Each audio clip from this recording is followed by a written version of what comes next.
Well, good evening, everyone. Welcome, welcome. It's good to see all of you. My name is Susan McLaren, and I am the creative director here at the Communication Leadership Consultancy at the University of Washington. On behalf of Comm Lead, I'd love to welcome you to our student-run speaker series. Our topic tonight is small businesses, challenges and opportunities during COVID-19. Thank you all for joining us. I have a few announcements before we get started. We will be recording tonight's session, so if you were unable to join or you have to leave early, we understand, but we will be posting this along with a wrap-up article after the fact, so feel free to check that out if you like.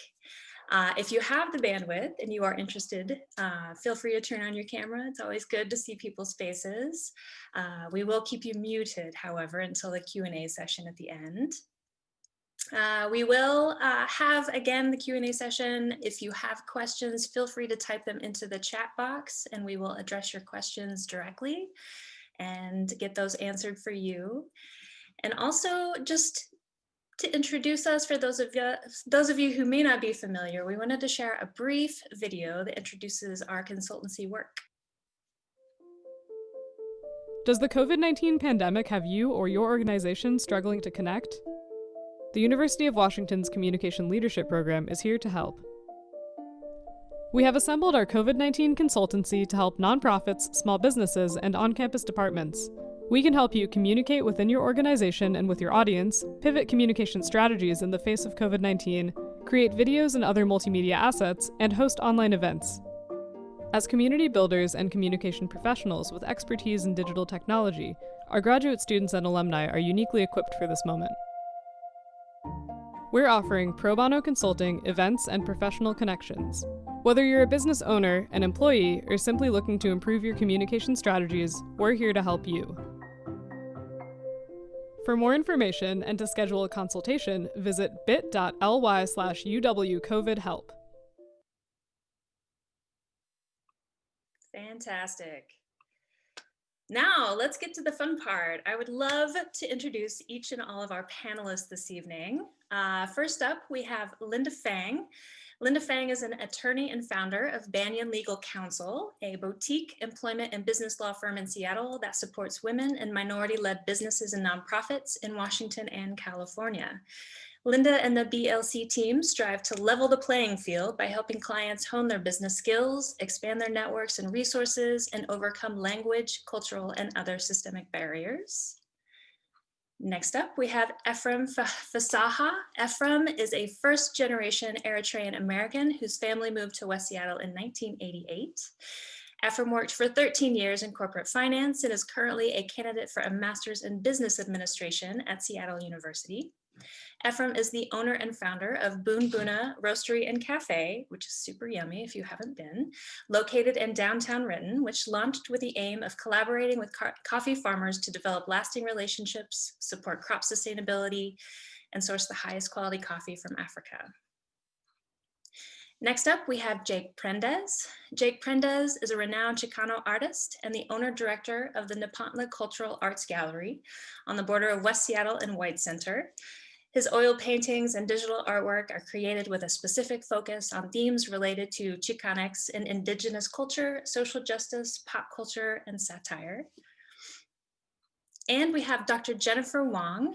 Dr. Jennifer Wong of JLW Health Consulting, which had an incredible 13-month run in the midst of a global pandemic and centered around creating innovative solutions to support health and well-being in aging individuals, families, communities, and systems of care. In November of 2020, Dr. Wong closed her small business to lead GenSpace, a longevity center being built in one of the most diverse communities in Los Angeles. So thank you so much, everyone, for being here tonight. We really appreciate it. So what we really wanted to discuss is some of the major opportunities and also challenges faced by COVID. Small businesses, they are the lifeblood of our town. They are what keeps this place unique. We are devoted to them in the sense that they provide us with culture, with products, with coffee experiences, with art, all the things that really make our community unique. So first off, I wanted to ask, what is one of the major challenges you've faced since the onset of the pandemic? Jake, would you like to kick us off? Yes. um, so the Napanda Cultural Arts Gallery opened up almost 2 years ago. Today we opened in February of 2019. And there were three parts to Napanda. We had a gallery that focused on marginalized communities, and every month we had a new exhibition. There was a gift shop that highlighted mostly local artists and artisans, but also artists and artisans from LA, Santa Ana, San Antonio, all across the country. And then the third part of Napantla was the community engagement. So we used to host a youth art program called the Próxima Generación Youth Artist Residency, which is a partnership with Northwest Folklife. We would host probably 2 to 3 free art workshops for community. And through grants, we were able to pay the presenters and also have all the supplies and everything like that provided for the community. So it was 100% free for community. We'd have open mic events, guest speakers, artists, all this stuff. So, I think that was our biggest challenge, is how do we have this space that's devoted to community engagement if you can't have community? So, we were closed from March through June, or end of June. So opened up July 1st. And it was, with COVID restrictions in place. So 4 people at a time, hand sanitizer, masks, all that stuff. So we were able to continue with our exhibitions. We were able to have the gift shop, but we don't have that community engagement that we had before. So what we have been doing is really creating a virtual platform, and creating workshops that like you can go to our YouTube channel and click on all these workshops, which right now we have 1. We filmed 4 more, and I'm waiting for them to finish all the editing, so that should be going up any day now. So we'll have another 4 workshops on there, and so it just you can just click on there and it'll tell you all the supplies and everything that you will need. We created a virtual format for our exhibitions, which was, I guess we'll talk about later, but we did a whole revamp of our website thanks to the program. But yeah, so we have so every month I'll change all the art out on our website as well, so you can come see it in person. If you don't have the means to do that, you could still see the exhibitions virtually. And just trying to think of these creative ways to stay relevant in these changing times. Very fortunate for us, we while we were closed, we received a few grants, small business grants, art grants, things like that, that really paid the rent while we were closed. And once we reopened, community has just been overwhelmingly supportive and in here shopping, buying art. So much so that when I was applying to grants, they're like, wait a minute, you did better than 2019. That's not, I was like, but we did a lot of work so that we could be better. And so, we're just so fortunate in that regard that, community has been supportive. But, we can't wait for the day that we can return to a place where we can have that community engagement. And especially when you're working in a community like White Center, that is a high immigrant population, POC population. A lot of folks don't have a lot of the same access and resources that other folks have. So bringing art to community is such an important endeavor, and so near and dear to my heart. Being a former Cholo kid that didn't have access to those programs, I understand how important that can be. And so we're really looking forward to getting back to a place where we can truly engage community in the arts and provide that hands-on approach again. Yeah, absolutely. Well, I know that our volunteers definitely enjoyed working on the website. So everyone will put the website in the chat so that you can also take a look as well. Well, Linda, what about you? How have things been challenging for your business based on all of these changing regulations for small businesses? Yeah, we have a focus on working with BIPOC, LGBTQ owned businesses and nonprofits. So our clients have businesses in all different sectors. And the main challenge I would say for us was the amount of information that was coming out once COVID hit and the speed at which information would just change. So we have a focus on employment law, which tends to change frequently as it is. So I think we're a relatively fast-paced law firm to begin with. But once COVID hit, it was absolutely crazy. I mean, we used to send out client updates on a quarterly basis. And at times during the pandemic, I mean, it was daily, if not, I don't know, sometimes maybe hourly. It seemed like, and then we would get calls which at the time, at least earlier on in the pandemic, were just unanswerable. Nobody knew what they could do or should do if a customer came in and refused to wear a mask. That's something that seems normal to us now, so many months later. But in March, when they were still telling people that you didn't need to wear masks, it was just such a changing time. And we had to hire some different staff than I was anticipating. So in February, I actually had put out an ad to hire another attorney. And then I actually pulled the ad and ended up hiring a non-attorney policy analyst just to keep up with changes that were coming out from government at different levels. And then I actually hired a woman with a background in public health and nursing because we needed help understanding the CDC guidelines and how those dovetailed with your more traditional leave laws and sick leave and the FFCRA leave and all these crazy things that we didn't have experience explaining to our clients. And I'd say the third challenge was learning to recognize signs when our clients were overwhelmed and could not take any more information.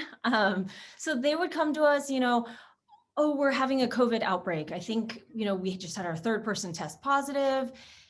And so they would ask for help, but then when we would provide them with the information, they were just like, sort of stuck in a way.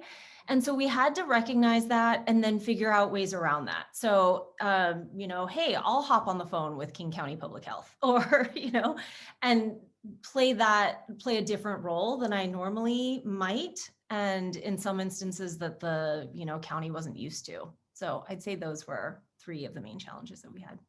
Yeah, absolutely. Yeah, I definitely liked when you said that you had to be more creative, just even in your thinking from day to day, because you were so overrun with all of this information.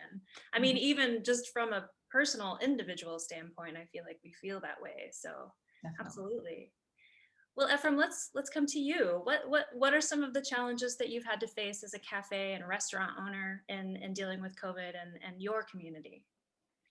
Yeah, I would say that, well, thank you so much for the opportunity first to be on here and to speak and for all your support throughout COVID. It's been much appreciated, honestly. And I hope to talk about that as well later on. But the first challenge I remember was, a few days before March 15th, I think was when the new guidelines came in from Governor Inslee about the changes. And we already had to start making changes and say, hey, 6 feet distance in the cafe. And, we had just finished celebrating our first year. And so a lot of people that didn't know about us were just starting to kind of know about us. And we were noticing that, just higher traffic. And we were like, this is great. And so the coming into March, with the guidelines, we were like, okay, well, how does that first, how do we implement all those things that we're being told we need to do so immediately? Like we need to do it by tomorrow. We need to have it in place by tomorrow. But I don't I don't have a legal background and I don't know all these rules. And if I mess up, am I liable to, be fined or shut down just because I didn't understand that or interpret it correctly? And because it was also as a small business, the smaller you are, the more, I feel like the more I'm looking to the bigger businesses to see kind of how they're going about things. And so I'm listening to how Costco's going about things. I'm listening to how Starbucks is approaching it, because then I know that I'm smaller, but I need to apply those things because I'm going to get treated no differently, I would imagine. And so we knew that, okay, well, we can't let guests come inside. So we need to take our table, put it at the front. We'll put our point of sale at the front of the cafe. We won't allow guests to come in, and we'll prepare in that manner. And so it was trying to understand the rules. And that became something that continued to happen throughout those months as to kind of what those rules were, to where we basically got to a place where we said, you know what, we won't let anybody in here. We're just not going to let anyone in. It's safer for all of us.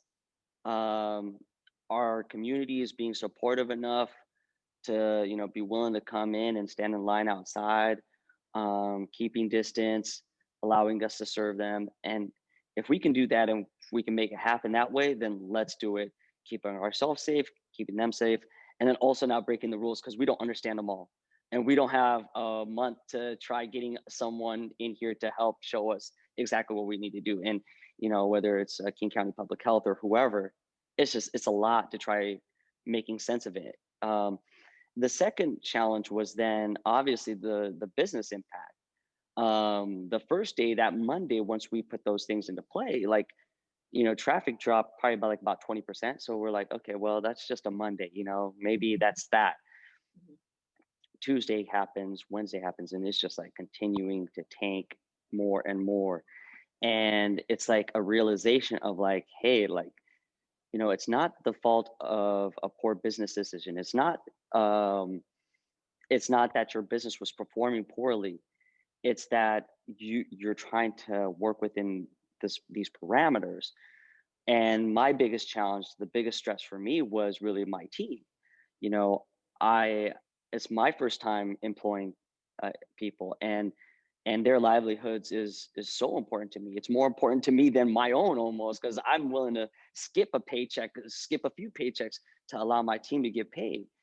But in this case, we were seeing the writing was on the wall that, it's there's only so much you can do. And, having spoken to other cafe managers and other business owners about, what are you all doing? The conclusion was that, we're putting our team on standby and this is what we're having to do. And, it's just the situation. So those decisions were really tough. Those challenges, that first week was really difficult, very stressful. And what pursued after that was definitely more challenges, but the challenges came in different ways. It was that we were down to a team of 4 from a team of 15. And the 4 of us were running the cafe, roasting coffee, doing it all to try getting through to hopefully, like, at that time, it was like maybe 3 weeks of this. And then it was like, oh, maybe a month of this. Oh, now we're looking at 3. Okay, I don't even know when this ends. We're just in this place. Okay. And so those were some of those earlier challenges. And, it's interesting how it's wild how things have kind of evolved. But I would say that the biggest challenge, especially for a new business, I always thought about more so than even myself, even was how, especially here in downtown Renton, similar to White Center, POC, a lot of first generation, English as a second language, business owners, mom and pop shops, they're working the front of their businesses. So if they're working the front of their businesses, how likely is it that they're finding out about resources that are from grants to even government funding on a state level, federal level? How are they hearing about this? I know auntie and uncle down the street aren't checking their emails. They're not on Facebook groups that tell them about what's going on here in this, area, and that, for their industry, there's some support. So that became another concern, because if I'm in a neighborhood where if my whole community is gone, then what's the point? And so that became another kind of component that added in as we went further. But yeah. Yeah, actually, I want to come back to that too. I'm gonna move to Jennifer real quick. So Jennifer, I would like to know from you. I mean, obviously, you have made the shift from being a business owner to now being an employee. But what has that been like having your business during the pandemic and then trying to make these decisions? Sure. So I was a one woman shop. I was a consultant, a health policy consultant. So part of my role and responsibility was to see all of those policies coming in and help a state department figure out what to roll out and how to roll it out and how to effectively roll it out and really do the most good and the least amount of harm to other small businesses such as myself. My business was I was based in Seattle and love Seattle and love living in Seattle and really was in charge of all of California. And so trying to in normal day-to-day life would have been traveling and going to conferences and meeting people and shaking hands and really connecting as I worked for the state of California. And that just totally pivoted for me. The blessing was that pivoted for many people in my field. And so, all of us right here, right now are on Zoom and are living our happy Zoom lives, and many businesses and folks who had never needed to use online platforming such as Zoom and Teams and Slack were pivoting that way. But it did mean that the work changed. How we were working together and what we were able to accomplish really did change, as well as just my scope of work was constantly changing. And so what went from, small business owners, we're used to long hours, we're used to putting in the good work, we're used to skipping paychecks, whatever it means to keep things moving forward. We're used to that. And so I was ready to do that, but put a pandemic and in being in charge of health policy and health policy decisions and strategically advising healthcare leaders and government officials. My days went from what would have normally been a 12-hour day to easily 16 and 18-hour days for months. And there was kind of no end in sight. And so one was struggling with, how do I keep my client happy? How do I keep engaging with them even though I'm far? But even though I was far, some of them were closer together and still could safely connect and be in person. But I was not hopping on a plane and not traveling like that. So that was one really big challenge for me. And then the other really big challenge was, how do I shop for clients who may have less immediate needs or are in a different line of work while still keeping my current client happy? And so what would that look like? And as we know, the economy is shifting. There have been some really great opportunities for continuing consultants or new consulting work that normally would have been an employee coming on board. But also just opportunities seemed a little bit, it's very much an ebb and flow right now as we see the market and see the economy, ebb and flow, I should say. So those were my big challenges. Was I still don't have a magic 8-ball to tell me what's going to happen and where to invest in the future and where my time and energy was best spent. And then also just pivoting to kind of meet the demands of the current project while trying to see what else was out there. So those were my large challenges, and really knowing when it was time to say, to throw in the towel and to say this was a really great run and I was so grateful for it, but to try something new or find something more stable. Yeah, absolutely. I mean, there are a lot of challenges for small business, and I feel like now people are more supportive, just for example, in thinking about larger companies like Amazon. Obviously, people are ordering things online. So I think transitioning into different ways of handling our economy and really looking at small businesses to sort of step up and fill some of the niches and try to get people more interested in supporting what is local and what is nearby and what is next door is really important.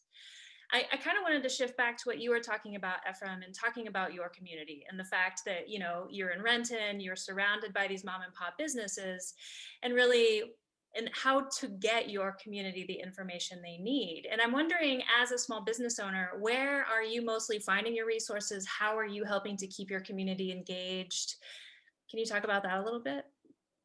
Yeah, the keeping the community engaged. I wish I could say that I could have done more. It was as simple as just walking up and down the neighborhood and just reaching out to them, because I knew that the channels by which I received it, it may not be making it to them. And so if I'm on a Facebook group or if I'm getting an email, they're probably not looking at it. And so I would go to them personally and just walk in and be like, hey, have you heard about, PPP? Are you aware of the grant that's just came through, EIDL?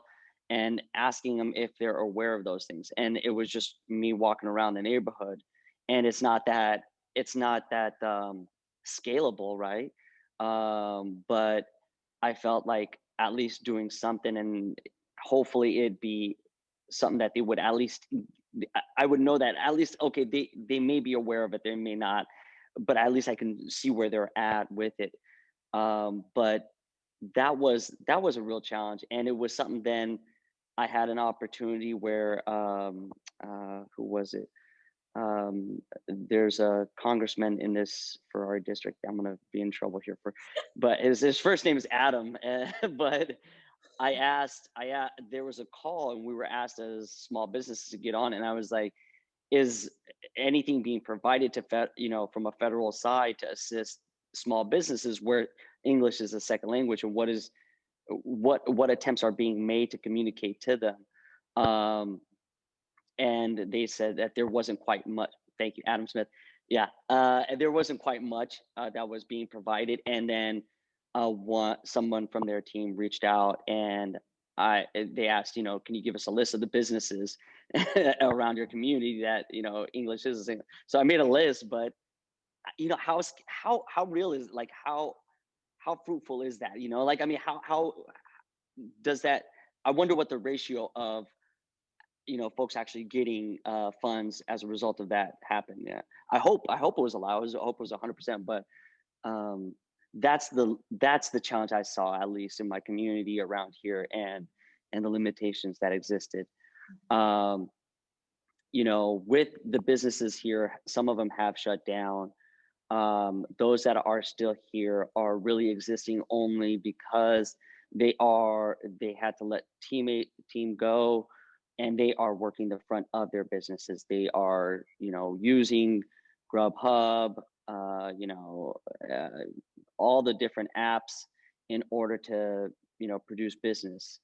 The challenge, obviously, with that is how much margin they consume with those third-party companies. And obviously, there's been things that have been done to help mitigate that, but still, lots of limitations there.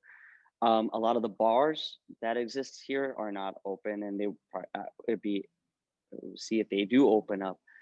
So the challenges are many, and the businesses here are mom and pop. There's no McDonald's on the street. There's no Chick-fil-A. There's no franchise. Mm-hmm. So what also happened, in addition to COVID, which we are all experiencing, is that there's been an added layer of there's construction happening. And so downtown Renton is really difficult to navigate and park in. And so now, a normal situation, construction being done, streets are all boarded up. I mean, no parking. It's one narrow lane to be able to pass through. There's no stoplights, it's just stop signs, things like that. In a normal situation without a pandemic, impacts a small business tremendously. But if you compound it with that of a pandemic, at least for ourselves, we saw one pandemic being about 50% hit. Then we saw construction, another 20% hit. So it's only compounding itself. And so the ability to survive in a situation like that is even harder. And so it comes out of a lot of desire to support small, support local, support these businesses that, anyone is able to keep their lights on around here. Yeah, absolutely. Well, Jake, what about you? Because I know that White Center, I mean, it's kind of a similar vibe. There's a lot of bars, there's a lot of restaurants, there's a lot of places that obviously maybe have not been weathering so well. What has your experience been with your sort of business community in White Center? You know, I actually have been working more with artists, um, and trying to kind of help, I guess, share resources, with local area artists. And, you know, when I'm getting a grant in, I'm forwarding that out to folks, you know, contacting artists that have like displayed with us and making sure like, hey, how are you doing? Do you know about X, Y, and Z grant that are open right now? Are you applying for that? Are you doing this? Um, you know, kind of even, you know, helping, you know, there are some artist folks that I think we're trying to kind of create spaces like Nupantla, um, and, you know, helping them like, you know, as far as the process. And, you know, are you using fiscal sponsors? You know, because that's going to open a lot of doors for you, as far as being able to apply to grants that are more focused on nonprofits. And like, hey, I know you're working with a lot of youth, you know, that's what this is about. So even though you're not a nonprofit, you're an artist that just wants to help youth. If you go through a fiscal sponsor, you're going to be eligible for this grant. Um, and so I've been more focused on working with artists and artists of color. Um, you know, then, you know, and I think White Center, um, unfortunately has, and I think by the time we started in 2019, it's a pretty much all the business owners, um, you know, or I would say maybe like 65%, let's say, are white. Um, you know, I think gentrification kind of hit already when we came in. Um, but, you know, and I've seen a couple, like, so unfortunately, and I feel really bad. So our neighbor, Farale, it's a like Vietnamese Mexican fusion restaurant. They were really popular and had a space um, in South Park out of a convenience store. And then they had a truck, and then he was going to open up like next door to us. And we were like super excited. And his like, you know, targeted open date is March 2020. And it was just like, wow, talk about unfortunate. And so he couldn't get a lot of grants because he hadn't been met that like year mark or things like that. And I don't know how this guy is still trying, and bless his soul, you know. And he actually this week, so starting Thursday, kind of rolled out takeout. They're doing kind of like very limited takeout. And so like they're getting close to actually being able to open up. And he's been paying rent for a year on a space that he can't even, you know, hasn't served food out of for a year. So, you know, I've been working with Young and be like, okay, brother, like, have you tried this? Have you tried this? Like, and so those are kind of, you know, what I've been doing. It's been organic, it's been hands-on, it's grassroots, and just making sure that if I know of a resource, 10 people know that resource. And in that way, just kind of that community spirit, just making sure other folks, you know, because I honestly, I don't feel like an authority on, you know, a lot of this stuff.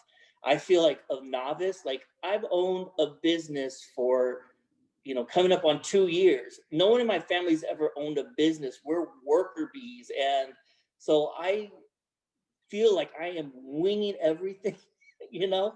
And so I feel like I'm like the last person that should be like giving business advice necessarily, but resources, like I know all about resources and hustling. So I share all that stuff. Yeah, I don't think you're alone in that. I think a lot of small business owners feel that way. I don't think it matters how long you've been in business. Well, on that same track, Linda, I know that you also do pro bono work in your firm, and I'm wondering what have you done to sort of help your client base through some of these challenges?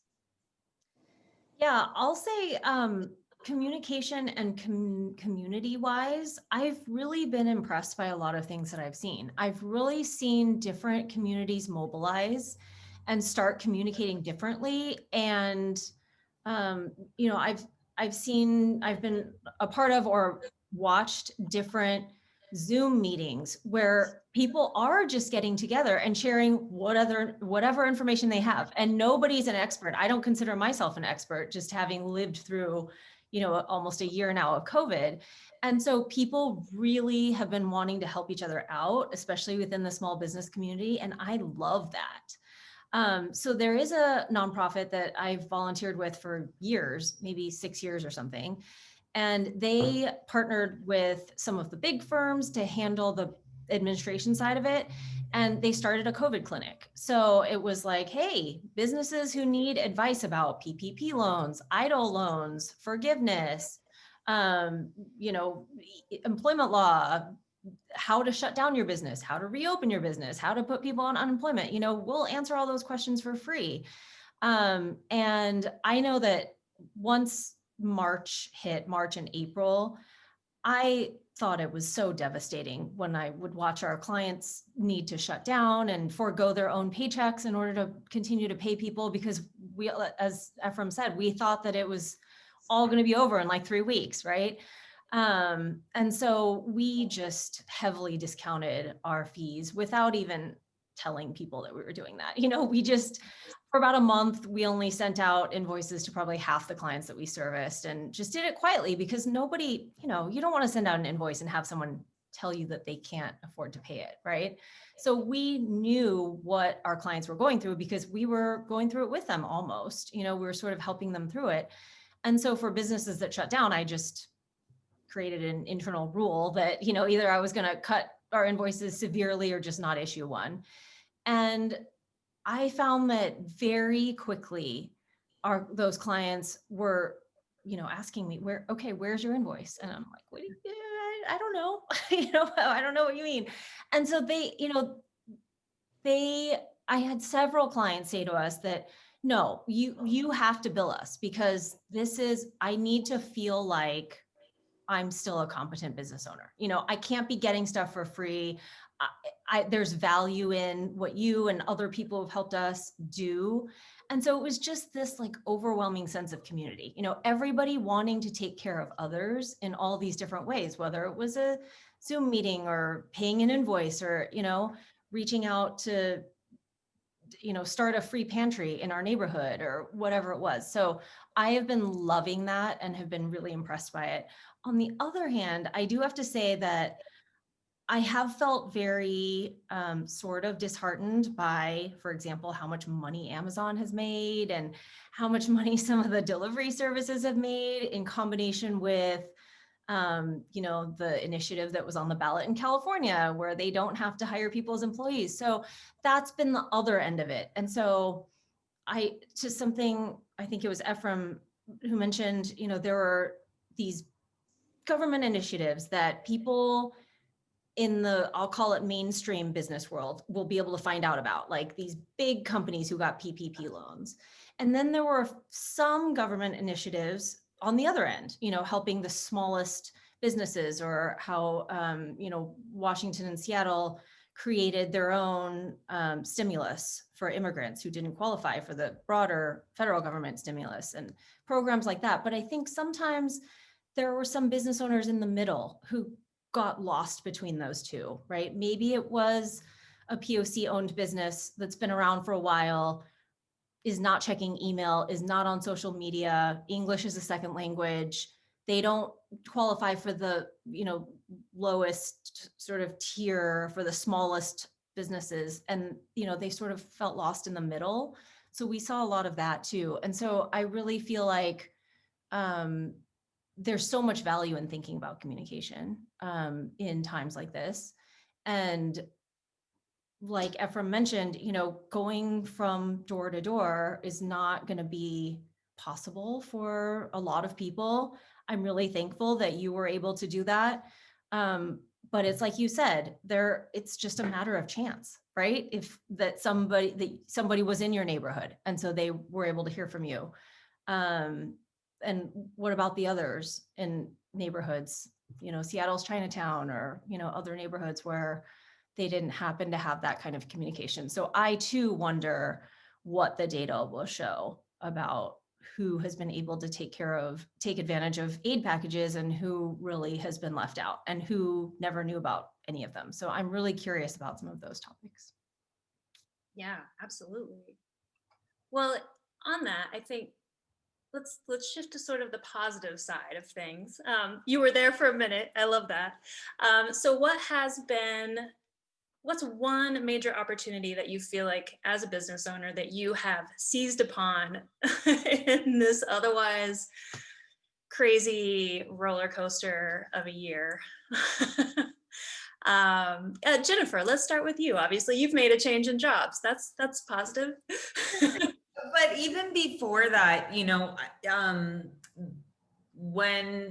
when I realized I wasn't going to be out there in, shaking hands and in conferences and in conversation with people about, new business or ongoing business coming in, I didn't have a way, like that is the way that I market myself. Like that was, I had a website, but it was like kind of just thrown up. So in case anyone Googled my name, like that would show up first. I didn't really think about what, I didn't spend a lot of time or money on it. I just, did it quickly because really, again, I am my business. So like you just needed to see a photo of myself and make sure that I'm a real person. So then I connected with you all, and I had a amazingly talented volunteer from the group, Pragya, and I would never get, I never would have been where I am without her. I'm so blessed to have been working with her through this past year, and she helped me go through my website and clean it up. And then we worked on what weekly blog posts would be about, and I cranked out some blog posts, and we made a health facts series, and every week she was coming to me with great communication ideas and ways for my expertise and my name and my face to be out there in the world, and to remind people that I did leave academia, because I had just left academia a year earlier. So like I left academia to do this consulting, and really to get my name out there. And that was one of the really great things. I did have lots of conversation and opportunities, but I just wasn't quite sure about how long people would feel comfortable hiring consultants and what that would look like. And so one of the opportunities that did come my way was to come back to Los Angeles, where my family is, and to be with my aging parents and wonderful brother who has held it down for us while I was off in Seattle and elsewhere. And so it was a really great opportunity to come back to Los Angeles and to kind of take my dream job, which is now opening up a center for longevity. So a really wonderful, innovative, and tech-forward senior center in the heart of Koreatown. And then also the other side, which is more my bread and butter, which is the health policy side. So thinking about how to be a thought leader and a convener of health policy for the older adults, and for all the health policy around longevity, which now, as we all have a crash course in the impacts of health on aging after COVID, I think we're all up to date on what that means. So that was kind of the blessing, is I learned all of these new strategies that I can take with me in many other places, right? Just because I closed my small business doesn't mean that these communication strategies and frequencies and types of blog posts and other things aren't things that I will use in many other avenues. And can't wait to hear about the good things from my peers here. Absolutely. Well, let's move to you next, Ephraim. What about you? What's one positive that's come out of all of this? It's crazy to say it, but I've just been more on the side of just grateful for the love and the support, honestly. My community, family, friends that have gotten us through this thing. honestly, I mean, there's even in this hard time, where, so many are sick, so many have passed. Um, and even in our isolation and all of all that we've experienced, I mean, there are still bright spots, whether it's getting fit or, being able to sustain a business or, shoot, I don't even know if I'm going to go back for my MBA. I mean, I feel like this is a crash course in, if I can get my business, a small business, survive a pandemic, yeah, I feel like I got a PhD in this thing. So, I mean, there's a lot to be grateful for. I mean, honestly, and a lot of it is really in the support that we've received. We wouldn't be here right now without it, and even all the things that have happened, it wouldn't be possible without it, without our community, the outpour support. And to kind of get into a little bit more detail about it, I think in kind of the way things played out for some of the good to happen or for us to sustain ourselves additionally is being prepared in a way, where, I think, we had our website, but we didn't anticipate that to be like, it was never like a really big avenue for traffic, it was a place where people can gain information about who we were, but not really transactions ever happening. Really, it was really slow. And 2 weeks, 3 weeks into COVID, we noticed that there was an increased amount of traffic onto our website. And so we said, okay, well, let's focus in on that. Let's dive there a little bit more. Obviously, if people are going to be working from home, people aren't going to be drinking coffee at the office anymore, or maybe going to cafes anymore, but maybe they order coffee. And we produce all of our coffee here. We source our own coffee from Africa. So, we've got the beans, we've got it. It's just about folks giving us a try. Okay, cool. Well, let's be ready for that. And, we created some incentives, created like a subscription model for our coffee, which was discounted, 50% on shipping. And we started noticing by the time we got to June that, it really started to pick up. And then by July and August, it just continued on. And so, an avenue which didn't exist for revenue became a space for it, which had, that been, when we just had the brick and mortar, when we were just in this space, we probably wouldn't have even considered online, but that became a channel that did help. And that has continued to help us. That's what's fueling us.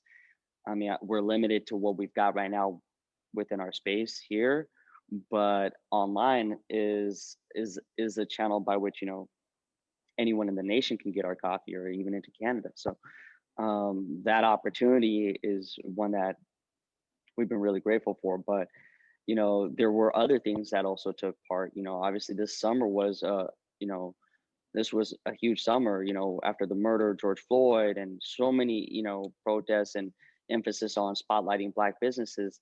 We knew that, obviously it doesn't feel good. It doesn't feel right off of the murder that, folks are now paying attention to us. And we knew that, this is only going to be a flash in the pan, so it's only going to be here for a short while. So at least, we're ready for it. And we were, the support was great, but then we also realized that we need to get out and go do some of our own work. So being out there at the protests, giving out free coffee, doing what we can as well, because it impacts all of us, was also important. I mean, it's still going on today. I mean, you have, just to kind of add it in here, there's a business up north, Black Coffee Northwest up there. And, they're still getting, swastikas put on their door, and, they're experiencing a lot of hardship. And so we knew that there was opportunity and there's these things that happen, but if you're not prepared for them, it's gonna pass you by. And so we're fortunate enough being prepared, but then we were fortunate enough to also have the support. Yeah, absolutely. What about you, Jake? What is one thing that's come out of this for you that you feel good about moving into this year with? I'm okay with being an introvert. No, I kind of like everyone would say, the community support has been absolutely amazing, and just we built something in this community. And I think the fact that we're doing well right now, I think it's a testament to the work we did basically in 2019 to spread the word, to make sure community know we were here. We are a resource, that we're a legit art gallery, that we're not kind of this folk art, like, you know, like I'll steal from the Cheech art gallery. Chicano art is American art. And that, and even like folks like, no, like I always get this like, oh, I'm Asian, and I love your gallery. Can I display there? I'm like, our gallery is focused on marginalized community. It's not just a Latinx art gallery. Definitely our gift shop has that Latinx flavor with the stuff we're selling, but we want to make sure that we're focusing on POC and marginalized communities. And I think, community has embraced that, and they're continuing to support us. And so that, I think, has been one of the biggest positives, is to see like we were on the right track, that we were doing the right thing. And like I kind of mentioned, with like folks that are like working on some grants, they were like, well, you did better. I was like, yeah, that's a testament. Like, think of how well we would have done, if we had those big, opening receptions like we used to have. Think of how much better we would have done if we had the guest speakers, if we had the workshops, if we had all of those things that we weren't able to do. So I think it just shows like, no, we're on the right track. And when we're able to do that stuff again, sky's the limit. And as far as on the right track, I mean, just the stuff, like I was starting to learn how to write grants and things like that. So it was like, wow, that came in handy in 2020. So a lot of the things that like I had gone to it's the National Association of Latino Artists and Culture Leadership Institute in San Antonio a few years back. That kind of put me on the track that, how to write grants, how to work with boards, things like that. It was this really cool week-long intense training. And so it's just like, wow, all that stuff that I've been preparing, how like weird that it like really in 2020 was like, it all came into play. And it was just like kind of this weird, like, was that movie Signs, where it's like it all will make sense someday, okay. So I guess it's just that community support, and that we were on the right track, and the things that we're doing are working, but we just want to continue to be here for community, serve community, and bring art to folks even in a pandemic. And art is still essential. And we want to make sure that folks, are going to have access to it, whether it's in person or virtual. Absolutely. Well, I want to be conscious of time because it is 7:55, so we are doing splendidly. So I'm going to just kind of wrap up here. I would love for you all to give a shout out about whatever is happening. I know you got some shows, you got some new businesses, you got some things. So just a quick round of what you're doing right now, what people should be looking for, and where they should find that information. Jake, let's start with you.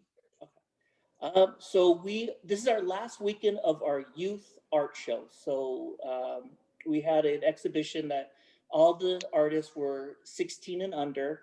I think the youngest was a 7-year-old, and she sold her art, and I had like posted a picture of her with her money, just like. So that ends on Sunday. So if you're able to stop by this weekend, there's still some art available, and nothing makes an artist day like selling your art. And folks seeing that the people value what they're creating, especially youth. And then January 23rd, we open up our new exhibition, which is going to be Amor Eterno, which means eternal love. And it's, our love themed art show. So that will be running from the 23rd to February 14th. So hopefully you can see that exhibition. And we have already some just amazing art pieces that have been submitted, and I'm really excited to hang the art show. Fabulous. Thank you. And that's at the Nepantla Art Gallery. Also, be sure to follow them, all the things on the social media. Linda, what about you? Yeah. Before I talk about that, I just wanted to echo one thing that Jake said that I really agree with, which was that somehow COVID showed you that you were on the right track. So we started 5.5 years ago as a firm focused specifically on working with women and minority-owned businesses. And at the time, a lot of people were confused by that. Like, why would you want to limit your business in that way? You know? And so since the Black Lives Matter movement, and even before that, and COVID, it's really validated the importance of working within this community that we work in. So that's something that I've been very happy about, despite all of the suffering that has happened this year. And we're just here doing our work like we always do. So if anybody knows of a woman or minority owned business that needs help, we're happy to provide resources, even if it's not us. So we do pro bono work through an organization called Communities Rise that provides pro bono services to nonprofits and small businesses. So if anyone qualifies there, we're happy to provide services for free through that. Or, contact me directly, and, we're happy to provide resources. If there are areas where people need training, we're happy to do trainings and give talks. So we love to connect with people in our community. So happy to be here today. Thank you. Thank you, Linda. That's great. And that's Banyan Legal Counsel, everyone. Yes. Same thing. Go follow them on Facebook. All right, Ephraim, you're up. Sorry about that. I had it on mute. Well, there's quite a few things here going on, but because I'm, trying to make sure our online platform keeps doing what it's doing, but we've got these incredible boxes that we've been doing, 3 4-ounce coffees, 3 different African countries, 3 different women-owned and produced coffees. Our whole approach here with this is that giving more spotlight, showing the incredible coffees coming out of Africa, and especially ones that are led by women. They all taste delicious. So, and it's not just me as the owner saying that, but it's really good. And then 2, we just announced that we're opening up a second location, and yeah, it's a crazy time to do that and a crazy idea, but it kind of goes back to being prepared. And when I first started this, it was back in 2012 with the coffee business, and from 2012, I wanted to have what I have now, but it took me 7 years to get to this space with the roastery and the cafe and everything. And when I got there, I said, okay, well, if I'm a small business and I was able to get lucky enough to raise up money just by, selling small bags of coffee all the time and hustling the way I did, to that point, I have to start thinking ahead for the next thing. And I said, okay, well, survive 1 year of business. And, all you hear as a small business getting ready to open up a small business is, dude, the likelihood of you failing is so high. Why even do it? So I wanted to at least, okay, well, let me prove it then. Let me prove that this idea is sound and that it makes sense. And after 1 year, it did make sense. And to what Jake said, the fact that knew we were on the right path and what we were doing is going to be good. It felt good. And at 1 year, we were like, okay, we're working on a second cafe, and we have plans to open up look for another location and to build out and spend quite a bit to do something like this. But, COVID happened, we got real, we hunkered down, we said, okay, we'll figure out how to make it through this thing. Made it through still trying to make it through, but we're making it through. We're swimming through this thing, and we got to a place where, we heard about an opportunity that came available, and it was a friend of that owned the business, and they were looking to get out, and it became a space for us to be able to come in there at less of the cost. And so our hope is that it flourishes, it grows. It's on 12th and James, so it's in the Central District, Capitol Hill, International District, that weird kind of like place right there, right across from SU. And that's a community where East Africans have been. That's where I grew up at. And so it feels good to be back in that area. And yeah, we're excited to make that happen. And hopefully we open up that location, I don't know, in spring sometime, all goes well. So light a candle, say a prayer, help us out. We appreciate it. And honestly, grateful to be on this call here today. Thank you all. Thanks, Ephraim. All right, Jennifer, what about you? I'm so inspired by all of you, and I'm so lucky to be here and have been lucky to be involved with receiving help and receiving communication help from you, Susan, and your amazing team. So just kudos all around. I will be also creating free content, talking about the think tank side, talking about how we think about innovation for older adults and how we include them when we talk about diversity and we talk about our communities of color. I mean, our grandmas, aunties, uncles are living far beyond many of our white counterparts. And so how do we continue to show their wisdom and their strength and their resilience here in the United States and beyond? And so I am so lucky to be at a place where I can kind of bring some think tanks together and hopefully bring some private industry and public industry and small businesses and corporate America together to have some of these conversations of how we keep thriving in our communities and what that looks like. And there is no community without older adults. They are often the largest tax base, the voters, the school pickup, crosswalkers. They are our breakfast makers. They serve such an integral part in all of our lives. So I am thrilled to bring that, and I will definitely share with this network because I think we are all interested in how we continue to be cohesive and celebrate all members of our community. So older adults are always shining for me, and so I'm happy to continue to shine the light on them. Oh, well put. Well, thank you all for being here. This was really great. I appreciate all of your time and all of your insights. And hopefully we'll find something that other businesses and small business owners can look to and feel inspired by as well.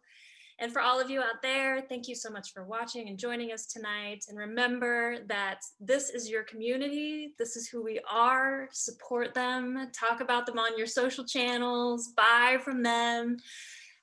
Just, whatever you can do to give back to the small businesses that make our community unique, because this is it. So let's do this now, particularly during the pandemic, but beyond, let's make this great. So just a few closing things. Thank you to my consultancy team for making this happen. Everyone that helped behind the scenes, I really appreciate you. And we, of course, have our upcoming event on February 19th, which is going to be social media campaign building. So make sure that you check into that. That should be really exciting as well. It'll be a case study. And yeah, if you have any questions or you're interested in getting a consult from us, check out our website for more information. Or if you would like to volunteer with us and work for one of these really fabulous businesses, please do that as well. You'll find a link on our website. And thank you, everyone. Thank you, Susan.